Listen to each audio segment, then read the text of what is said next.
Okay, today we'll play with a striking technique. Now, traditional martial arts tend to have a bad reputation because so much of the stuff they do has been proven not to work in MMA or in other combat sports. However, sometimes we have ended up throwing out the baby with the bathwater because sometimes there are great techniques in traditional martial arts that people discount because of their origin. This is one of them. What we're gonna play with today is one of those techniques that I get a lot of mileage out of, is highly unorthodox, comes from a style called Kung Fu San Soo.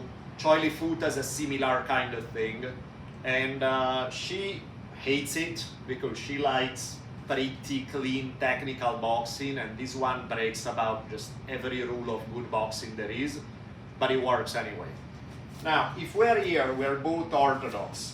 In an ideal world, it would be nice if I could just get rid of her guard to be able to hit. The problem why it doesn't work is because if I load up my arm to try to hit this arm and then take this down, I create a window right here and I'm gonna get hit. I'm either gonna hit a cross or a jab. Either way, it's gonna be bad. So people think like, okay, well then you can't do it. Not necessarily. I can do it from out of range.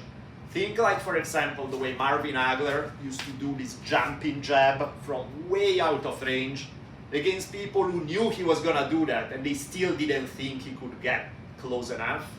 So here I'm gonna start where I'm out here. I'm out of punching range by quite a bit.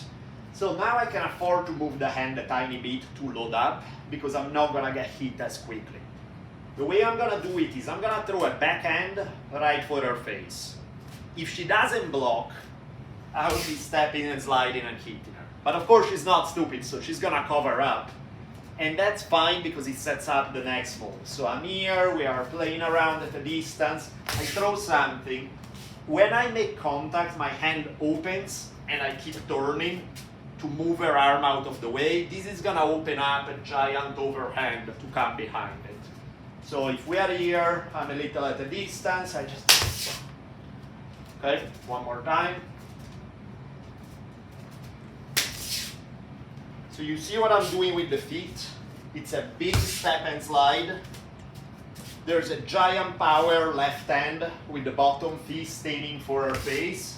And as she blocks, I'm just gonna keep turning the hips, pull down, and land the overhand. So again, these hits. Check it out. Again, highly unorthodox. You need to set it up, of course, you need to make sure you're not walking into a tip when you do it. So you need to make sure maybe I've thrown a kick first, you need to get a good read that you're not gonna get a kick as you come in. But other than that, I got unexpectedly a lot of good use out of it. And this is not like you don't land a little jab, you land a giant overhand. So if it's successful, it can be very successful.